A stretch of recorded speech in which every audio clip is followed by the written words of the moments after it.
ये भगवान को घट घट में मानने में भी बहुत खतरा है। यदि घट घट में भगवान है तो तुम किसी भी घट के साथ में अन्याय नहीं कर सकते। जिसके साथ अन्याय करोगे, अनीति करोगे, बेईमानी करोगे तो उसके घट में तो भगवान बैठा है, तो ये भगवान के साथ बेईमानी करना हो जाएगा, तब तो बहुत महापाप हो गया। इसलिए लोग घट घट में भगवान नहीं मानते, क्योंकि फिर फंस जाएंगे अगर घट घट में माने। फिर दूसरा प्रश्न ये, अगर घट घट में भगवान है तो सबके घट में है, तो चोर के घट में भी भगवान है, डकैत के घट में है, आतंकवादी के घट में है, उग्रवादी के घट में है, झूठ बोलने वाले के घट में है, और सबके घट घट में है, तो इतना ये चोरी कैसे करता है? ये घट के अंदर बैठा है तो इसके हाथों को रोक देना चाहिए। अरे मैं बैठा हूँ अंदर, मत चोरी कर दो। अब अंदर बैठा है घट में, फिर भी चोरी हो जाती है। कैसे वो रोकता क्यों नहीं? ये भी सवाल खड़ा हो गया। बड़े संदेह हैं, कह देने से केवल थोड़े चलेगा। घट घट में आपके पास में घर में रुपया रखे हैं, लेकिन तुमको पता नहीं है ना, तो तुम गरीबी भोगते रहोगे। तुम्हारे माँ बाप सोना चांदी रख कर चले गए, जमीन में गाड़ कर चले गए, और तुमको मालूम नहीं है कि मेरे माँ बाप सोना चांदी आंगन में गाड़ कर गए, तो तुम भीख मांग रहे हो, मजदूरी करते घूम रहे हो, गरीबी भोग रहे हो। यदि तुमको पता चल जाए कि मेरे माँ बाप यहाँ पर इतना सोना चांदी गाड़ कर गए हैं, तो तुम क्या करोगे? फिर क्या तुम भीख मांगोगे, मजदूरी करोगे? नहीं, फिर तुम उसको खोदोगे, निकालोगे और भुनाओगे, और फिर ईंटा मंगाओगे, अच्छा मकान बनाओगे, कार लाओगे, गुरुजी को भी कुछ दान वान करोगे। लेकिन तुमको पता ही नहीं है, इसलिए तुम गरीबी भोग रहे हो। तो सबके घट में है तो, लेकिन जो चोर है उसको ये ज्ञान नहीं है कि मेरे घट में भी वो राम है, मेरे घट में भी भगवान है। तेरा साईं तुझ में, यदि उसको भी ज्ञान हो जाए, जिसको आत्मबोध कहते हैं। वो पहला गांव से आए हुए भक्त श्री अरविंद भाई, आज वह मुझसे पूछ रहे थे आत्मा क्या है, तो मैं उनको समझाया 5 मिनट। वहाँ से नीचे उतर आए, फिर बड़े गुरुजी से फिर पूछ रहे थे आत्मा क्या है, तो बड़े गुरुजी समझा रहे थे। तब तक फिर मैं आया नीचे, तो मैंने देखा फिर वही चालू प्रोग्राम है। तो मैं समझ गया कि ये ऊपर जो समझाया तो समझ में नहीं है, अब नीचे फिर समझ रहा तो फिर समझ में नहीं आएगा, तो फिर हम ही समझाएं, कैसे समझेगा? बैठो। ये घट घट में है लेकिन ज्ञान नहीं, इसलिए कहते हैं ना आत्मबोध। आत्म माने खुद का ज्ञान, स्वयं का ज्ञान। मैं कौन हूं, हु एम आई, इंग्लिश में कहते हु एम आई, और गुजराती भाषा में कहते हूँ कौन छूं, मैं कौन हूँ। क्या है मालूम किसी को मैं कौन हूँ? आहा,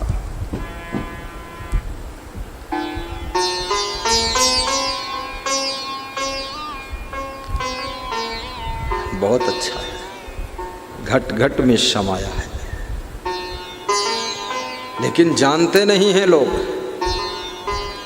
इसलिए लोग कीड़े मकोड़े जैसे कर्म कर रहे हैं, पशु पक्षियों जैसी जिंदगी जी रहे हैं, क्योंकि स्वयं का बोध नहीं,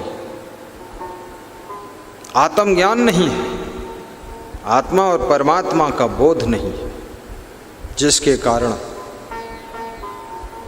जैसे किसी के पास में धन बहुत गड़ा हो पर उसे याद ना हो, गरीब रहता है। ऐसे ही तुम्हारे घट में भगवान है, दिल में राम है, लेकिन तुमको याद नहीं है, तुम्हें ज्ञान नहीं है, इसलिए तुम भटक रहे हो। भटकते भटकते न जाने कहाँ से भटकते भटकते, गाइए, न जाने कहाँ से तुम्हारे महल के करीब आ गया है। भटकते भटकते, अरे वो भटकना भी सार्थक है जिस भटकने में कम से कम प्रभु के महल के करीब तो सुदामा पहुंच गया। भटका है पर पहुंचा भी है। तुम तो ऐसे भटकते हो कि भटकते ही रहते हो, पहुंचते ही नहीं हो। जितना भटकते हो उतना दूर होते चले जाते हो। और सुदामा भटकते भटकते भी महल के करीब आ गया। अरे द्वार पालो कन्हैया से कह दो कि दर पे सुदामा गरीब आ गया है। अरे द्वार पालो कन्हैया से कह दो कि द्वारे सुदामा गरीब आ गया है। भटकते भटकते न जाने कहाँ से। अरे पोरबंदर से आया और कहाँ से आया जानते क्यों नहीं? अपना गांव भूल गए तुम? सुदामा पोरबंदर का था। वो बोलता न जाने कहाँ से। अरे अपने गांव से कहाँ से? इसका मतलब और कहीं भी गया होगा, वहां से भटका होगा। हाँ, इसलिए अपने गांव की बात ही नहीं है, कहीं और से आया। भटकते भटकते न जाने कहाँ से तुम्हारे महल के करीब आ गया है। अरे द्वार पालो कन्हैया से कह दो कि द्वारे सुदामा गरीब आ गया। अरे द्वार पालो कन्हैया से कह दो कि दर सुदामा गरीब आ गया। आत्मज्ञान जब हो जाता है, ठीक से आत्मज्ञान हो जाए, जड़ चेतन का बोध हो जाए, फिर व्यक्ति गलतियों से दूर होने लग जाता है, बुराइयों का मैल धुलने लग जाता है, निर्मलता प्राप्त होती है। बस स्वयं का बोध होना चाहिए, मैं कौन हूं।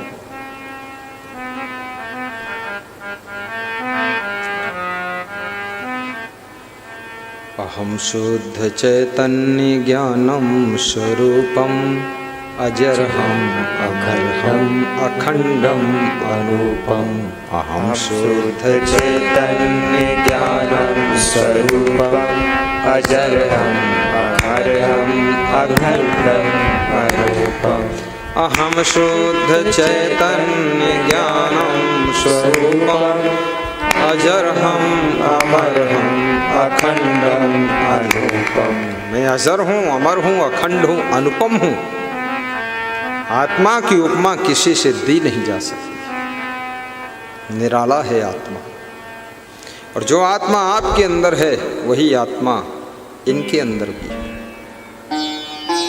लेकिन जिसने अपने को पहचाना नहीं, वो इस माया मोह में फंस जाता है, नशा व्यसन में डूब जाता है, विषय विलास का कीड़ा बन जाता है, काम क्रोध लोभ मोह में रात दिन जलता रहता है, अहंकार की चक्की में पिसता रहता है, बहुत दुखी रहता है।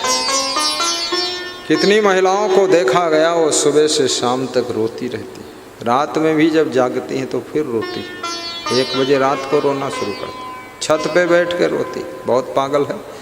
पूरा गांव सुनता है, रात में सन्नाटा है, शांति वातावरण है, छत पे बैठ के रो रही। ओहो, और फिर सेंटेंस भी सुनाती है कि हमारे बप्पा रहे बहू मर गए अब दैया रे। पड़ोसी भी घबरा जाता रात में। कि ये चुड़ैल है कि भूत प्रेत है, कौन रो रहा कौन बोल रहा, क्या बात है। 2 महीना भये अम्मो मरी गई है दैया रे, अब हमार पति बीमार पड़ रहा है, यह मर जाई दैया रे, हाय रे।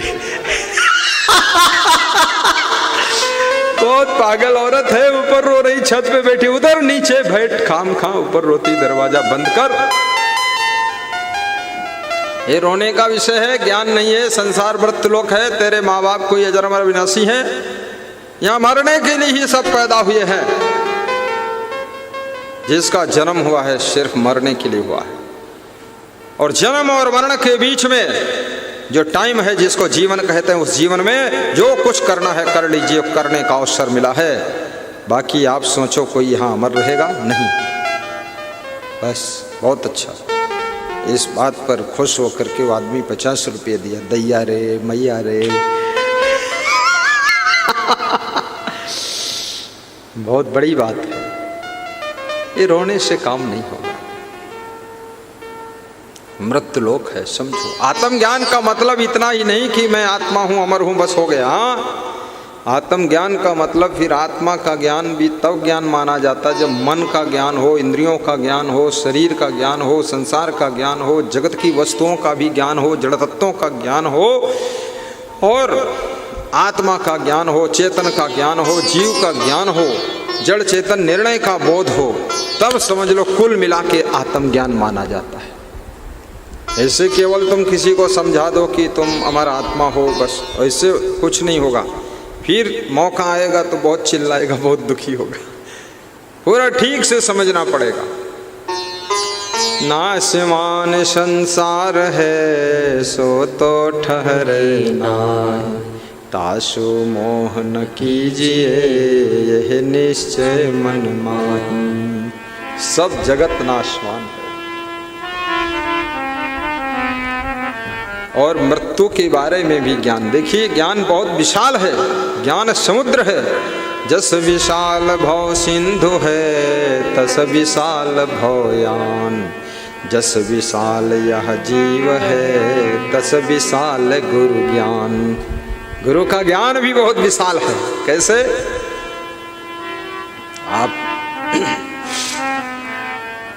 जिस दिन जन्म होता है उसी दिन से तुम मरना शुरू कर देते हो। लेकिन ये बात ना तुमको पता है, ना तुम्हारे माँ बाप को पता है, ना भाई बहन को पता है। कुल 100 वर्ष की पूंजी तुमको मिली है, और जिस दिन जन्म हुआ है 10 वर्ष तुम जी चुके हो, यानी 100 वर्ष में 10 वर्ष खर्च कर चुके हो, 100 वर्ष में 10 वर्ष मर चुके हो। चाहे कहो तुम 10 वर्ष हम जी चुके हैं, चाहे कहो 10 वर्ष हम खर्च कर चुके हैं, चाहे कहो 10 वर्ष हम मर चुके हैं, चाहे कहो 10 वर्ष हम कम हो चुके हैं, कुछ भी कहो, अर्थ एक ही। 100 वर्ष में 10 वर्ष कम। आ जाओ, आने दो, कौन रोक लो? अरे ये तो चलता रहेगा, यही तो आत्मज्ञान है। हाँ देखो, छोटा बच्चा देने आया है कि सत्य ज्ञान दिया गुरुवर तुमने। जन्म से ही ये कार्यक्रम प्रारंभ है। टुकुर टुकुर देख रहा है कि मामला क्या है, मेरा बाप डब्बे में क्यों डलवा रहा है। बच्चा भी सीख रहा है, उसको संस्कार मिल रहे। तो ये जिस दिन से जन्म होता है उसी दिन से मरना शुरू हो जाता है, और किसी को पता नहीं। अज्ञानता का पर्दा छाया हुआ है, और धीरे धीरे धीरे धीरे 100 वर्ष की पूंजी सब खत्म हो जाती है। जिस दिन तुम्हारे पास 100 रुपया है, आज 10 रुपया खर्च कर दिया तुमने, और 10 रुपया रोज खर्च करते तो 10 दिन में सब खर्च हो जाएंगे। 10 दिन बाद जीरो हो जाएगा। जीरो का मतलब कुछ नहीं। तो यही बात, 100 वर्ष की उम्र है, अब रोज खर्च हो रही है, एक दिन एक रात, एक दिन एक रात, एक महीना, एक साल, खर्च करते करते 100 वर्ष की आयु की पूंजी पूरी खर्च होने के बाद सब पूंजी खत्म हो गई, तब तुम्हारी मृत्यु हो गई। तब लोग रोते हैं। कोई नहीं रोता है। तुम 80 साल खर्च कर चुके हो, 80 साल मर चुके हो, 80 साल कम हो चुके हैं सारी उम्र में, कोई नहीं रोता, कोई दुखी नहीं होता है। सब खुश हैं, कहते हैं हमारे पप्पा 80 साल बड़े हो गए, और माँ बाप कहते हैं हमारा लड़का 50 साल का होगा, बहुत बड़ा होगा। ये नहीं पता 50 साल का छोटा हो गया है, अब 50 साल कम हो गए, 50 साल मर चुका है, 50 साल घट चुके हैं, अब आगे और जो कुल पूंजी है उतना और जिएगा, फिर खत्म। कौन रोता है इसके? ये सब माया मोह है। एकदम मृत्यु नहीं होती है, धीरे धीरे धीरे धीरे होती है, धीरे धीरे। रोज चली जा रही है, चली जा रही है उम्र धीरे धीरे, चली जा रही है, चली जा रही है उम्र धीरे धीरे, और झुकी जा रही है कमर धीरे धीरे, घटी जा रही है नजर धीरे धीरे। बोलो गा दो। चली जा रही है उम्र धीरे धीरे, झुकी जा रही है कमर धीरे धीरे। सभी धीरे धीरे कार्यक्रम चल रहा है। जवानी भी बीती, बचपन भी बीता, आया बुढ़ापे का असर धीरे धीरे, आया बुढ़ापे प्रवीण दास बहुत खुश हुआ कि गुरुदेव जोड़ के सेट कर देते, नहीं इज्जत भी चली जाए। चली जा रही है उम्र, बचपन भी बीता, जवानी भी बीती, होगा असर, होगा बुढ़ापे का असर धीरे धीरे, चली जा रही है उम्र धीरे धीरे, उम्र धीरे धीरे। सुबह शाम आठों पहर धीरे धीरे, सुबह शाम आठों पहर धीरे धीरे, चली जा रही है उम्र धीरे धीरे, उम्र धीरे धीरे, उम्र धीरे धीरे। तो क्या करना पड़ेगा? मौत से डरना है? नहीं नहीं, क्योंकि डरने से भी मरना है। ना डरो तो मरना है, डरो तो भी मरना है। तो फिर क्या करना है? कुछ काम करो, कुछ काम करो, थक जाओ आराम करो, सुबह नाश्ता और शाम करो, कुछ काम करो, कुछ काम करो, थक जाओ तो आराम करो। काम करना है, मेहनत करना है, आगे बढ़ना है। अरे जब मरना है, सब नाशवान है, तो क्यों मकान बनाना, झंझट पालना फालतू। लेकिन ये 100 साल की लंबी उम्र रहोगे, कहाँ मकान नहीं बनाओगे। जब आंधी आएगी, तूफान आएगा, ओले गिरेंगे, बाढ़ आएगी, तू चिल्लाएगा, तड़फड़ाएगा, फिर तो कहाँ बच के अपना सर लुकाएगा। इसलिए मकान बना ले बंदे, मत इधर उधर कर बंदे, मेहनत कर ले बंदे। तुम मर जाओगे तो मकान भी टूट जाएगा, तुम्हारे लिए बच्चों के काम भी आएगा। इसलिए मत घबरा, इतना निराश मत हो। मरना है, लेकिन एक साधु था, उसका नाम था कुछ याद नहीं मुझे, वो कढ़ाई सिर पे धरे हुए था और एक कढ़ाई पर बैठा था। पुराना साधु, पुराणों का साधु, मेरे गुरुजी सुनाते थे उसकी कहानी। तो उससे पूछा, अरे बाबा, कहीं कुटिया बना लेते, मकान बना लेते, तुम ये कढ़ाई औंधा करे ऊपर ऐसे किए और एक कढ़ाई पर बैठे हो, कितनी उम्र है बाबा? अरे बोले, छोटी सी उम्र है, बनाना क्या फालतू है। तो बोले, कितनी उम्र बता दो ना। तो बाबा बोला, क्या? मोहि देखत ते दिन भयऊ, ब्रह्मा नासी 20 होई गयऊ। बोला, मेरे को देखते देखते 20 ब्रह्मा नष्ट हो गए, मर गए, तब से मैं हूं। तो जिस आदमी ने पूछा था उसने कहा, अरे बाबा मेरी तो 50 साल की उम्र है, मैं तो मकान भी बनाया, सब बनाया, तुमने नहीं बनाया। बोले ये सब नाशवान है, क्या बनाना है। अब मेरे को तो लगा ये बहुत बुद्धू साधु है, इसको देखते देखते इतने दिन हो गए कि 20 ब्रह्मा मर गए और फिर भी कढ़ाई ओढ़े बैठा है। ये कढ़ाई पकड़े में बुद्धि लगाई कि ध्यान लगाइए, नहीं तो कढ़ाई गिर जाई, खोपड़ी फूट जाई। अरे कमरा मकान बना ले, आश्रम बना ले बाबा, ताकि निश्चिंत बैठ, कढ़ाई कब तक पकड़ेगा। लेकिन वो फालतू बात करता है, कहता मोहि देखत ये ते दिन भयऊ ब्रह्मा नासि 20 होई गयऊ।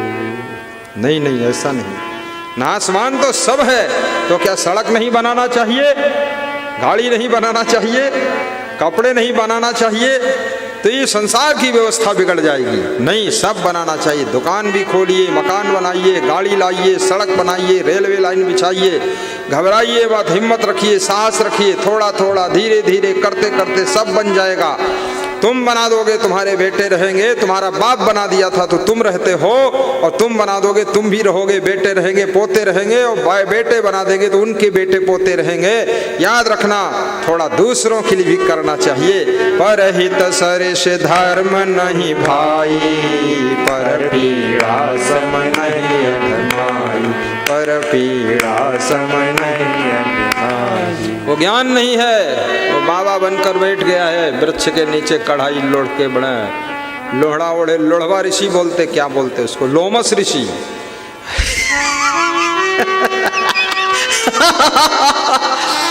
गलत है। ऐसे सुंदर घर बनाइए, कोई मौत का किसको पता है बताओ।